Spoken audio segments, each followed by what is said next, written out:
Hello, hello, lovely humans. I hope everyone is doing well on this fine day, whatever day it might be that you're listening here. So, welcome to Conversations with a Wounded Healer. I am your host, Sarah Bueno, and before we get into the meat of today's interview and topic, I have a couple of announcements to make. Okay, I'm super excited about this first one. So, I've never done this before, but Aisha Ahmed from one of my previous podcasts has invited me to go live on Instagram with her. So we are going to go live on Wednesday, June 19th at 8:30 p.m. Central Standard Time. I'm really bad with time zones, so I'm not going to try to translate all the other time zones to potentially confuse you. I'm going to let you figure that out. I'm in Central Time, 8:30 p.m. Central Standard Time. So we're going to be talking about the benefits of energy medicine and how I came to, be a believer and the ways that I've seen it work for clients and myself and yada, yada, yada. So you can check that out by going to either her profile, which is at Aisha Heals, AISHAHEALS, or if you follow me on Instagram at Head Heart Therapy, you can find it there. Wednesday, June 19th, 8:30 p.m. CST. Woo! Okay. Next, I'm going to be in the Portland area, June 10th through 13th. So if you are a listener in the Portland area and you want to hang out, please connect with me on social media. And I am just really excited to meet new, amazing, and wonderful people.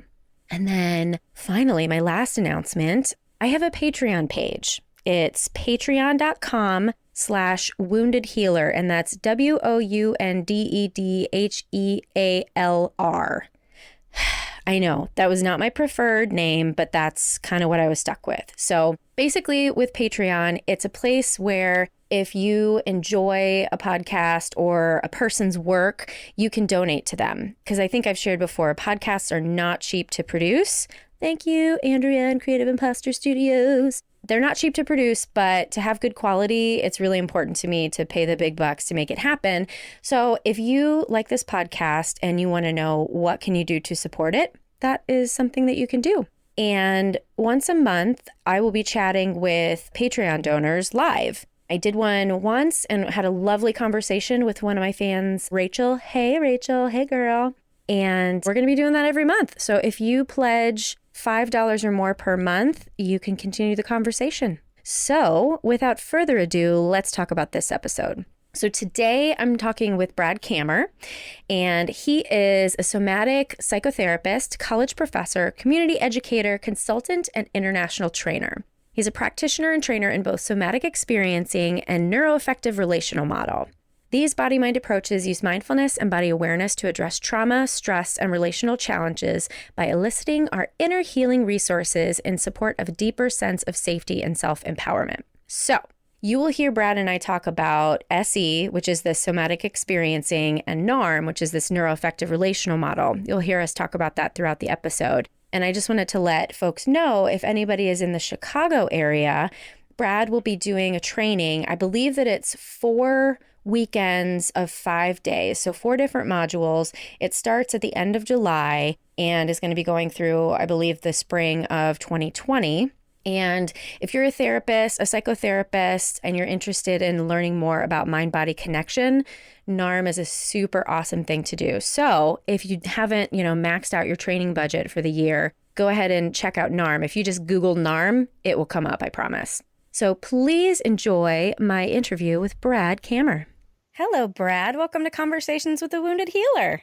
Hi, Sarah. Thanks for having me. Yes, thank you. I am so excited. I just finished my sensory motor psychotherapy training, and I'm just super excited to talk about this. But before we get into all the jazz, do you want to tell people who you are and what you do? Because you're probably better at it than me. Sure. So I live in Northern California, a couple hours north of San Francisco, in a small town, and I'm a somatic trained psychotherapist. I've been in this field about 20 years now, and I'm also a college professor. I teach at graduate and undergraduate. And my passion has really been in working with trauma. And I can tell you a little bit more later about my background, where I came into this work. But I've been a somatic experiencing practitioner and teacher, and NARM practitioner and teacher, and I've studied various other models, both somatic models and other models of working with trauma. And I am just passionate about not just helping clients on a one-on-one basis, which I really enjoy, and I've done that for a long time, but also how this work can have a larger impact with social issues and cultural issues and just the world and what we're passing down to the next generation. Ooh, I didn't even think about the macro perspective. We'll definitely have to get to that. Great. Yeah. So I guess I'm curious, like, and this may come as you tell us a little bit more about your story and your own journey, but I'm curious if there was a point at which you were like, okay, talk therapy is not working anymore. I have to learn more about something else. Yeah, it's a great question. I came into this work in kind of a unique way that before I was trained as a psychotherapist, I was already out in the world working with trauma. I was working as a humanitarian aid worker in Asia with Burmese refugees. Yeah, and so I was already attracted even before that to somatic things. I got introduced to yoga and meditation when I was young. And although I loved talking, I also felt that it wasn't the whole package here. So when I worked with cultures outside of the United States, I really saw that we had left a big piece behind, which actually two big pieces. I mean, the one big piece of the body and the other big piece of just how relationship and community can support healing. And so that really became kind of my focus when I came back to the States to become trained as a therapist. I wanted to find models that were both how we could integrate the body and also in relationships. So yeah, that's kind of where I made my big shift and got attracted to somatic approaches. Wow. And I'm curious what led you to the humanitarian work too. I mean, I guess that is in the context of your podcast here. Oh, all of it, for sure. Yeah, I mean, I come from transgenerational trauma in my own lineage, and there's a strong service orientation in my culture, my family. And growing up, it's like nothing really made sense to me if I wasn't supporting other people and working with other people. And all throughout my 20s, I was really studying and interested in living in different cultures. And when I got introduced to the Burmese culture, I just felt very moved to do what I could to kind of support what was happening at that point. Things have changed a little bit since then, but, supporting their culture and the fragmentation and all the trauma that was going on. So it was kind of a parallel process where I was providing support and building relationships, but I also was receiving so much through the process, and it stirred all sorts of stuff up. I mean, I now look back and think about the secondary trauma that I was experiencing and how that brought up a lot of my own stuff, which then sent me back to become a therapist and do my own work. All right. So humanitarian, Burmese culture, trauma, back to the U.S., becoming a therapist. And then what? How did you find somatic experiencing, or what happened next? Yeah, thanks for asking. It's a funny story. I was in Vermont at the time on the East Coast, and I was in a health food co-op in Montpelier, Vermont. And I always am curious and look at all the bulletin board postings and stuff. And I saw a flyer that jumped out at me that had a tiger on it, and it said heal trauma. Yeah, there you go. It's funny. I lived in Colorado, but I had never heard about Peter Levine's work yet. And so I showed up for an introductory workshop on somatic experiencing. And from the second I sat down, I was enthralled, and I signed up right away, and very fortunate to have support, because at that time I was in graduate school and I didn't have a lot of financial support. So I was grateful to get the financial support to be able to take the training. And I just was kind of bought in from the first second and loved the work and loved it for myself, loved it for the clients. And I feel so grateful that I got this at the beginning of my career. Yeah. And now as a teacher, I get so excited to have graduate students and clinical interns, and because I didn't have to unlearn everything like a lot of people do. Yes. And I noticed that I was, 20 years younger, 30 years younger at that time than a lot of my co-students in my class. And it was much more challenging for them than it was for me. And I don't think I was unique. I didn't have to unlearn all of the 20 or 30 years of learning and experience that they had. So that was really cool for me. And now, as a teacher, I really love sharing that with new students too. Yeah, we had 2 current graduate students in our SP cohort, and we just kept saying that, like, you guys are so lucky. You get to learn this early, and we were so envious of them. It was awesome.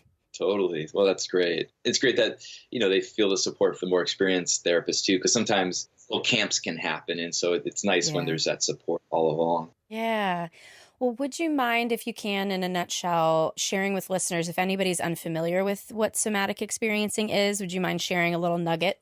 Yeah, so I'm really fortunate. Again, I have two passions in my life that are both in the same field of trauma. So one is somatic experiencing, and one is what I referred to before as NARM, called the NeuroAffective Relational Model. And so SE, somatic experiencing, really came out of Peter Levine's work in the 60s, 70s, in 80s, 90s, really trying to understand how humans can have the equipment and the systems in place to resolve trauma. And he did a lot of study with wild animals and humans, and really understanding that we can't resolve trauma. Trauma is not a life sentence. And being kind of this emphasis on working with the body, that we can shift these patterns that get stuck in us and that lead to all sorts of different PTSD symptoms. So it's a very gentle model that works with the body directly and supporting the body to come back into balance after traumatic events or traumatic experiences. So the field is evolving very quickly now and changing a lot. And I've been interested for 20 years since I got into this field about transgenerational trauma and relational trauma and developmental trauma. And so we now are starting to get a new understanding of what's called complex post-traumatic stress disorder.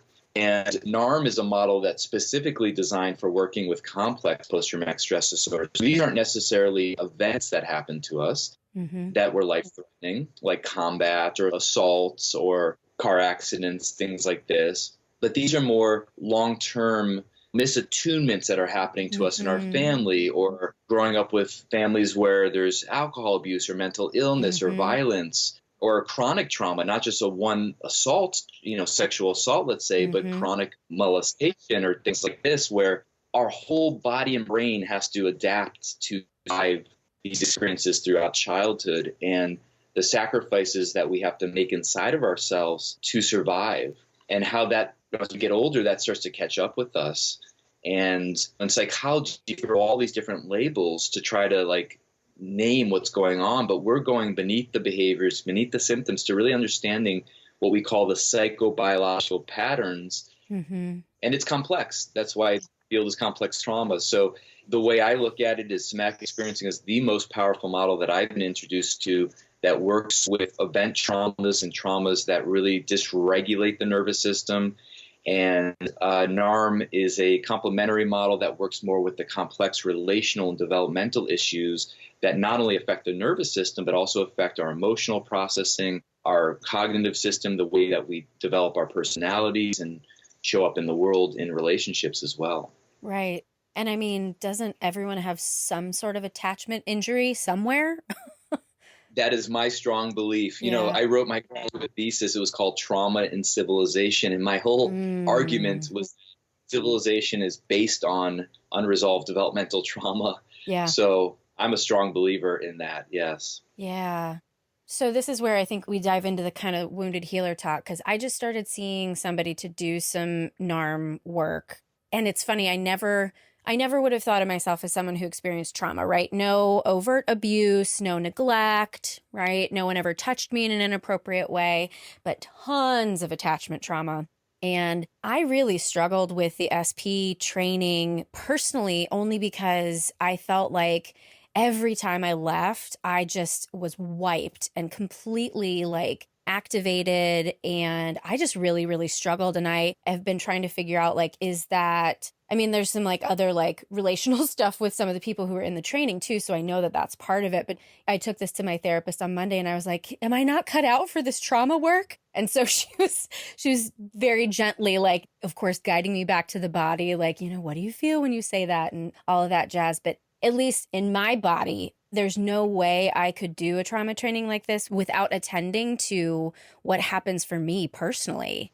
Yeah, I think that's the cool thing about these trainings, at least in the somatic world, the trainings, we realize that to do professional development and get these techniques and these skills, we need to experience it inside ourselves. And Wilhelm Reich said 100 plus years ago that you can't take someone where you've never been. Yeah. And I think that that's part of this wounded healer process, is that it's both a gift and a curse, actually. Yeah. We talk about this in the NARM training, because the gift is that it creates such sensitivity. Therapists are the most attuned, compassionate, people that you'll ever meet. I mean, who else would dedicate their life to sitting with really intense pain? Mm-hmm. So we're incredible in the way that we've developed our sensitivity and our capacity for attunement. The flip side of it is that it creates certain challenges for us as clinicians because we can get kind of hooked in a lot of different ways. And when we get hooked, then sometimes that makes it that we can't be as effective as therapists. Mm-hmm. It's one of my soapbox issues when I do these trainings and classes. It's like 100 years ago when people trained to be a therapist, you had one choice. You could train to be a psychoanalyst. And there was a lot of problems with that. But one of the things that happened is that it was like an apprenticeship position where you had to go through psychoanalysis 4 days a week for many years before they felt you were ready to be a therapist. And we've left that out in this modern, everything's so cognitive and behavioral. We've left out the understanding of the transference, and that when you're working with another person, you're developing sometimes the most intimate relationship that client has ever had. Yes. This is an attachment work. This is attachment work. And so just like we needed our parents to be mindful of what was going on inside themselves and how they impacted us as children, we as therapists, that should be the central focus before we even think about the interventions, what's happening for us and how what's happening for us might be impacting our clients in the process. There's so much I want to say in response to that. But I guess one of the things I'm thinking about is, when is... the answer is probably never. But when is managed care going to catch up to like reimbursing for what actual problems people are having instead of causing us to like pigeonhole people into these diagnoses when really everybody has some underlying trauma, whether it be attachment or shock trauma. And there's only one trauma diagnosis in the DSM, which is really limiting. And I mean, I guess doing somatic experiencing, as long as you're diagnosing someone with, generalized anxiety disorder or whatever, it's reimbursable. But just the system that we have is not conducive to actually helping people in the way that works. No, you're right. This is a huge problem because you can do amazing one-on-one therapy, and yet we're sending them out for the rest of their week into the world where people are living in systems and structures that are not designed to support. They're definitely not designed to support children, for sure. Right. And I don't think they're designed well to support adults either. So, in fact, I argue that they are designed to perpetuate more trauma. Yes. So it's really difficult. And you're right. I mean, I'm focusing so much in my career now on just teaching clinicians these models of working with trauma, but I'm hoping that people that come to these classes will be able to take these into systems and public policy and all sorts of different directions that aren't just clinical, because we need to be working all of the above. Yeah. Well, I was just having lunch with somebody yesterday who she calls herself disabled. And she said, everybody should be doing some sort of advocacy for the disabled because we are the most inclusive club and everybody's going to join that one day. And it just makes me think of this too. Like every single person could benefit from some type of somatic work. Because every time I say trauma to someone, they're like, well, I don't have that. I just did a group in a detox center on Monday, and there were 3 people. We were doing this little exercise for empathy. And so one person steps in the middle of the circle and they say, who like me? And then they say something, and then everybody else steps in who also identifies with that. And somebody said, who like me doesn't know why they're an addict. And so 3 people step in the circle. And after we completed the circle, I said, I know why. And I said trauma. And they looked at me funny. And then we talked about developmental trauma and what that is. Because so many people, I find it fascinating because I spent my whole life blaming my family for everything. But so many people protect their family at all costs and will say, my family life was great. My parents were amazing. Like we didn't have any issues in childhood. But that doesn't matter, because if you weren't attended to in the way that you needed, it doesn't matter. Exactly. And there's a larger picture that, let's just say, which I call it the unicorn scenario, but let's just say you have perfectly secure attachment with your parents. Let's just say that that's the case. You still are being raised in an environment that is not supportive of your needs as children. And so when we talk about attachment in NARM, we extend it. We're not just talking about the parents, although that's the primary attachment figure. We're talking about the parents and their lack of support from their community, from their family, intergenerationally. I mean, this is a big thing. And so again, even if the parents have done a wonderful job, or at least attempting to do a wonderful job, it doesn't mean that we're not all impacted by the world we're growing up in. And it just makes me think civilization obviously has had many gifts for us as humans. And if we think about early humanity, how dangerous it was, and almost everything was a question of survival. So that wasn't good for our nervous systems. And then we move forward and we have civilization now to the point that it is, and capitalism, and we're all focused on success and money and all of those things. That's not good for our nervous system. I can't even imagine a society where we would live in that was safe for our nervous systems. Yeah. And we just do the best we can, of course. But it is important to recognize, I mean, you're saying something that I feel is very important, is another thing that I feel like is being missed in parenting and even in therapy and stuff is just like what they sometimes call distress tolerance, which is basically like as adults, we are going to have to learn how to handle loss and feeling unsafe in certain situations. And how do we do that without either acting in towards ourselves or acting out towards our environment? Like, I think that's real resiliency, because then we have options so that if we need to do something with our environment, or if we need to do something with ourselves, it's not coming out of this acting in, acting out kind of reactive place. It comes from a more kind of connected, mindful place where we can actually really take care of whatever our needs are in that moment. Exactly. That's exactly what I say to people in early recovery, that you've been acting in against yourself because of lack of distress tolerance, lack of tolerance of any negative feeling state. Exactly. You've brought that up a few times. It's so true. I think the recovery world, it's the next kind of like, it's like Mars. It's like the next place we're going to inhabit in terms of this trauma-informed understanding. It's already starting to happen. Yeah. And I was just had a big meeting when I was in Florida last week with a really big treatment center. And they were talking about how just like everyone's just throwing up on their website now, we're trauma-informed. And it's like, it's great. That's the right movement. But then, from my perspective, it's like, well, what are they actually informed about? Because we really want to understand where the trauma is being driven from in the nervous system, in the brain. Yes. And they're using a lot of older models out there that are effective or sometimes even harmful to people. So these somatic approaches, I think, have really evolved the field in such an amazing way. And I'm excited to see them continue to get more mainstream. Yeah, you brought up such a good point. There's let's just say one of the largest treatment centers in the Chicago area that literally says on their website, all of our practitioners are trauma trained. And I can tell you for a fact that is a lie. And I'm so angry about it. And it's also one of the more old school models of treatment. 12-step facilitation doesn't fucking cut it for trauma. I'm sorry. Yeah.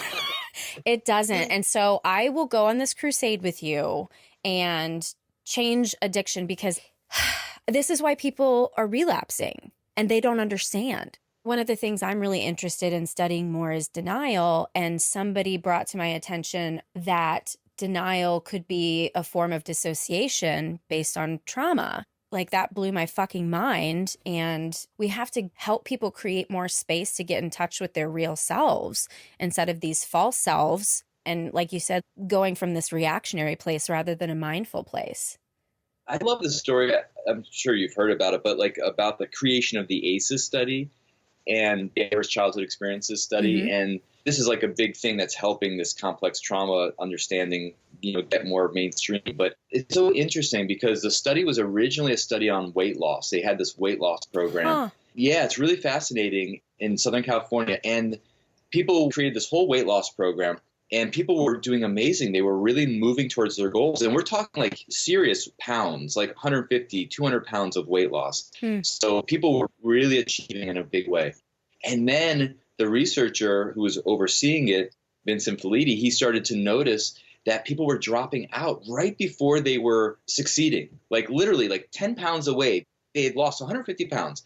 And then 10 pounds away from their goal, they would just drop out of the program. And he was noticing that this was a really common trend. And so he went and interviewed as many people. I can't remember. It was a really large number of people that they went and interviewed. And they found that a significant portion of these people had early childhood trauma. And he started to put together the pieces that there's something threatening about success. Yeah. And I think about it with treatment all the time. It's like Yes. you start to get healthy and clean, that becomes a threat. Yep. And what's the best way to deal with that is you just go back to using what the strategies you were using before. And even though that doesn't make any sense cognitively, Right. in a brain and nervous system and survival lens, it makes complete sense. Yep. Absolutely. And I think that this would be so helpful for us, again, to continue to bring into these other, like you said, these more kind of old school models. Well, I'm with you.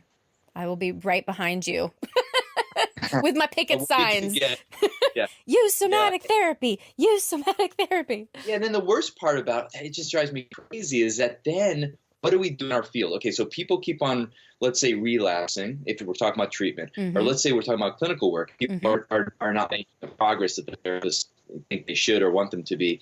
Then we start blaming the person. We start blaming the client. There's this, like, again, so not trauma informed. It's like we're blaming them instead of understanding the actual survival wisdom of those strategies and trusting in the client that when they don't need to use those strategies anymore, they won't use them anymore. Right. But until they feel in their bones, in their blood, that they don't need that anymore, they're going to use it. They're going to use those strategies. Right. And that's the kindness and the generosity, or whatever you want to call it, the compassion that is really, from my perspective, needs to come with any trauma-informed model. And then bringing the system into this, because sometimes a person is going to need some more intensive treatment in order to make those gains, but long-term treatment or more intensive treatment is not accessible or affordable to a lot of the population. Exactly. And the places that are not always really, right. You know, someone was just telling me this weekend when we were in Florida that they were really struggling because in the town, there's only one facility that they can send people to, a mental health facility. And it's brutal. It's a brutalizing place. And so they're like, I'm not going to send that person. That person needs wraparound care. Right. They don't have money. They can't spend $30,000 a month to go to some place. And I ain't going to send them to a place where they're going to be brutalized by the staff that doesn't understand what's going on and just looks at them as creating problems for them. And it's sad. I mean, we've come a long way, so we don't want to lose sight of it, but we have a long way to go.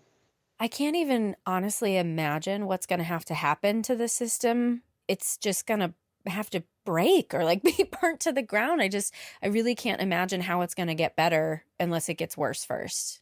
Yeah, it's hard to kind of envision what that looks like, but yeah, it's a little scary. Yeah. Let's shift gears to a little bit more of your own story. What do you think about the term healer in terms of your work? Yeah, it's a good question. I'm uncomfortable with it.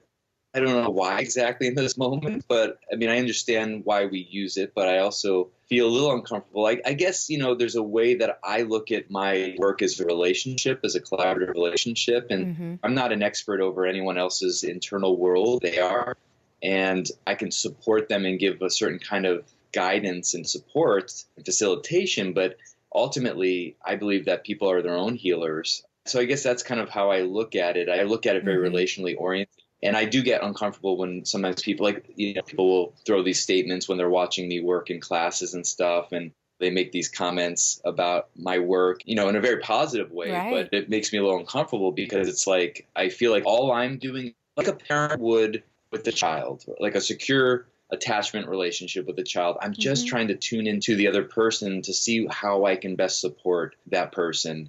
And whatever we call that, I don't know exactly, but that's kind of how I perceive that. Well, I think sometimes when I ask this question, the fear of taking on the term healer, there's some sort of being put on a pedestal with it. And that's kind of what I heard in the story that you just shared. But it's also indicative of how children view their parents, too. They're on a pedestal until the child realizes that they're human and then they fall off that pedestal. So it's interesting. I feel like there's something in my own personal work that I have to figure out this whole pedestal thing, because it's either like you're on a pedestal and like you're amazing and great, or then I knock you off and then you suck and I'm mad at you, but I still believe in you. Like I can't even come up with it right now, but clearly something from my own childhood and the attachment stuff that created that. It's just interesting. Oh, yeah, me too. I can feel that too. And I think that's part of my relationship to it. It's like I, as a person, whether this is healthy or not, I don't know, but it just is what it is at this point. I have a very difficult time with gurus. Yeah.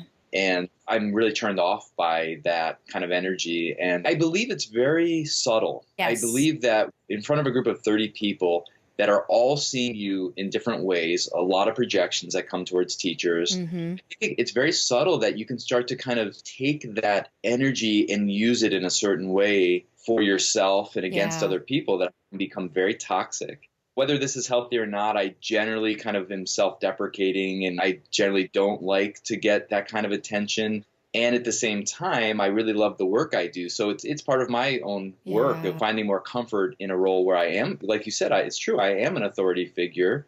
And how do I feel comfortable in that and stay balanced in it? That's going to be probably a long time of work for me. Yeah.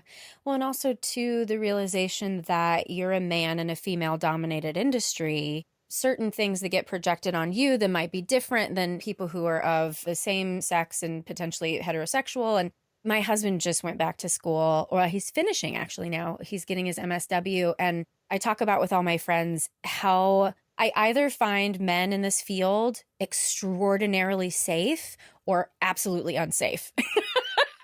And I don't think that's just my stuff. I think this conversation that we're talking about of like feeding on that teacher energy, that leader energy, feeding on that and what that does then to the ego, that then people can use it against you.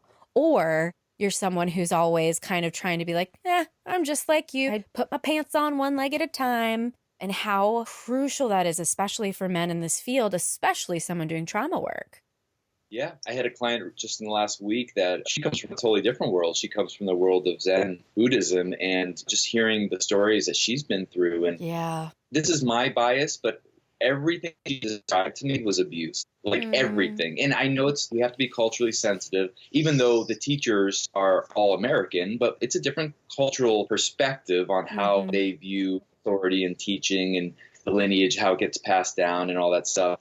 But through the lens of human development, it just seems abusive. And I see that also in our world, in the training world, and in psychotherapy and in graduate school. And it's definitely a big part of the medical industry, the medical world. Oh, yeah. And in recovery world, too. And so I just do not like those things. I generally try to combat those things.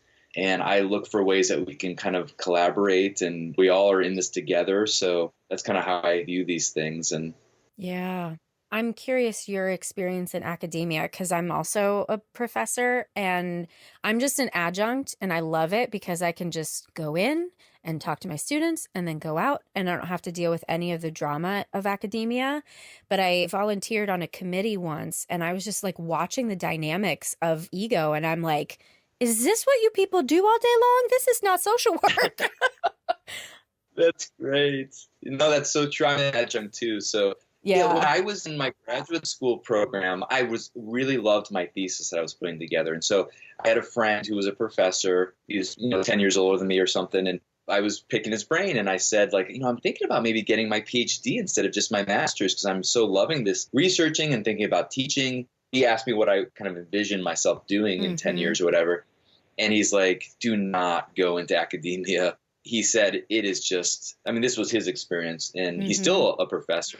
But he's just, like what you described, he said it was just full of backbiting and politics. And I'm not like that. Like I said, I like to work with people. I like to I don't like to compete. That's not my nature. I like to compete with myself. I like to challenge myself, but I'm not interested in getting better on someone else's back. And so I've never been drawn to that. And so I'm glad I didn't, because like you, I don't have to go to all those meetings. And Yeah, and if you want to do a research study, you just do it, and you don't have anyone telling you when to do it. And my job's not based on it, right? Right. All the fear of having to publish. And then I know that creates people to cut corners and to do things that aren't ethical. And, so that whole game just doesn't attract me any longer. So to any baby therapists who might be listening to this podcast, if you want to teach, you don't have to get your PhD. 2 people here who just have masters, and we're teaching, and it's fine. Exactly. Yeah. And I think people like us can be much more effective as teachers because we're not carrying the baggage with our classes. And people know that I'm not loyal to I'm loyal to the students. That's all I'm not loyal to any program direction or like if they fire me, they fire me. It's like I'm doing what I believe in and giving that to the students. And I've been lucky to have a lot of support over the years, but I know that that's not always how it is. So. Yeah. So, speaking of kind of being a teacher and a mentor and put on a pedestal, how do you feel about the term wounded healer? That actually feels a little bit more comfortable to me. Yeah. I read on your website and your bio and stuff, and I really see it the same way. I like Jung's idea of that, and I think it's very true. I mean, I think we come into this profession, those of us that are really passionate about this field, because we can relate to it really directly. And I think that gives us a certain kind of leg up in terms of how we work with our clients. And like I said before, like a sensitivity to it. And this is just me personally, although I do kind of have a judgment about this. I will never, ever stop learning and growing. Yes. I've always, since I was a kid, I've been curious. I'm still curious. It doesn't mean I don't have strong opinions about things, but I'm open to learning new things and just diving into the confusion of the learning process and the growth process. And I mean, I've been in my own therapy for over 20 years now consistently because I'm interested in different kinds. So that's my value system for myself. And I do have a judgment of people in our field that aren't continuing to do their work. Yes. Preach. Again, it's another thing with the way that we've gone with graduate school and the way we're training therapists, that a lot of therapists are not getting their own therapy. Once they acquired their supervision hours for their license, they never get supervision again. Or I just find that really, I find it unethical myself. Same. So that's why I'm in this world of going around, leaving my family to do these trainings, because first of all, I'm passionate about the work, but second of all, I want to give back to what I've been able to receive over these last years. And I do think we're all coming into this with our wounds, and that helps us to become really effective. Yeah, I could not agree with you more. And I mean, that was one of the catalysts for the podcast in the first place. Is I do so many trainings too. And I always assume everybody knows what I know because I just assume you're doing your work. But it started shocking me how much people didn't know. And I want people to be able to not be afraid. I think it comes down to fear, and fear based on probably attachment stuff, right? It's fear of really looking at yourself and really having to touch into those parts that are so uncomfortable. But I literally don't know how to do the world any other way. Yeah, that comes across just in the stuff I was hearing about you and learning about you. And I really appreciate it. And I was looking forward to this conversation and getting to know you more, hopefully this summer. Yes. Dude, I will be in the front row and asking all the questions, and you're going to be so sick of me. I doubt that. But yeah, I mean, I love to be around people like you and this kind of energy that we're just getting to kind of go through all this stuff together. And we don't know it all, but we can learn a lot. Yeah. I mean, human behavior is endlessly fascinating. Yeah. I actually did have a question for you, if I can ask you. Please. I mean, I have a lot, but there's one that came up because I didn't realize actually until we got on this call that you had studied sensory motor psychotherapy. Yeah. I'm kind of like I don't know what you want to call it, a nerd or a connoisseur or whatever for all the different somatic approaches. And so I like to interview people about their own experiences. So as much as you're comfortable, I'd love to hear. I know you're coming into NARM and learning more about NARM, and people was lacking in sensory motor that you anticipate that NARM might be able to provide. So one piece of it is more of an interpersonal thing with some people who were in the training, and so I don't want to go into that stuff. So that aside, I can tell you all about sometime over coffee. But also, the training was less linear than I like to learn. And so the training style just didn't really fit exactly with what I wanted. Also, truthfully, Bianca, the shift that I saw in Bianca was so attractive. And she even asked me, what is it? And there's just, the way I described it to her is it's like her light was kind of dull and dim. And then after the training, her light was bright. So that was part of it. And she also told me that there is a not often talked about spiritual component to NARM, which I'm really interested in. That's kind of more along the lines of where my personal work and my clinical work is moving. And so that was something that kind of lit me up. Well, that's great. That spiritual component is a strong undercurrent in the NARM work, because in the field, it's kind of sterilized, talked about post-traumatic growth, which is important that we identify that happens. But we really deconstruct what that means from an NARM perspective, which the basic kind of overview of it is that when we're no longer living in accordance to these old survival strategies, who we take ourselves to be, how we view the world in these very set ways, as we start to quiet those and get some distance from those and actually start dissolving some of those patterns, then who are we? Yeah. And what is our relationship to this universe and this world? And that becomes so much larger, and so much more capacity for freedom and intimacy and creativity. And it's really an exciting part of this work that I can't wait to share with you and other people. Well, and I feel like that's part of what is kind of the illness of our world right now, and why we're living in a place that's so unsafe for our nervous systems, is because we're not in touch with who we are in terms of the universe and connection to others and all of that. Exactly. It's interesting. You said something before about like humans a long time ago, that there was a lack of safety because we didn't know if we were going to survive day to day. And like, I don't know, because none of us were there, so we don't know. Oh, you weren't? Oh, but, okay. Well, maybe in another body. Yeah, right. I imagine, and of course I could be wrong, but I imagine that actually they had a lot more safety than we do, because the tribal way of living, and everywhere a child goes, they know that that adult has their back and is looking out for them with safety. For many adults. Yeah, multiple, exactly. Right. Not just family lineage adults, but the whole community. And growing up in that environment allows us what we talked about before, the capacity to develop distress tolerance, which means that we have greater resiliency for dealing with life and death situations, more akin to how animals are able to resolve after trauma. Because, I mean, you think about an animal, every day they're under threat by their predators. But I think actually they live, probably a lot of them, when they were, at least more on their own land, now that their land's been taken away.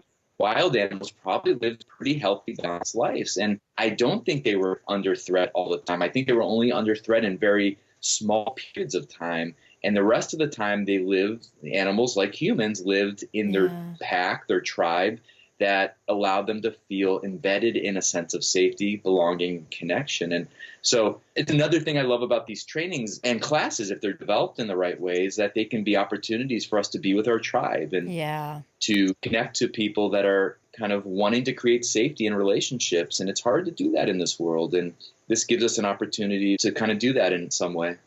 Yeah, you're so right. I can't remember what culture it was and what I was listening to. That this is part of the problem of learning everything. I have no idea where anything came from, but I'm sure it was a podcast of some sort. But they were talking about a culture where a child's feet literally never touched the ground until they were 3 years old because someone in the community was always holding them. And I was like, oh, yeah. Wow. Talk about safety. Oh my God. Yeah. Talk about holding environments. Yeah. That's amazing. Yeah. Well, we are coming up towards the end of the hour, which I can't believe how quickly this has gone. But is there anything that we haven't talked about that you want to make sure to share with listeners today? Well, I just appreciate that you're doing this. It's such a service. I mean, I can't wait. I'm getting them on my phone. So for my next road trip, I can listen to other people. Yeah, it's just really cool. And again, I just feel like we can learn so much from each other. So I'm just happy to be one voice in our choir here, and look forward to being together with you and the community in Chicago. And I just think there's a lot of really difficult things happening in our world, and we need to hang together and find ways to deal with these effectively. So I just appreciate you inviting me in to join your community here. And I look forward to you kind of joining into ours in the training this summer. Yeah. Oh, thank you so much. This was really great. I was already looking forward to the training, but even more so now. Oh, cool. I will take you up probably on that coffee, so we'll do that at some point. Done. Well, thanks again, Brad. Thank you.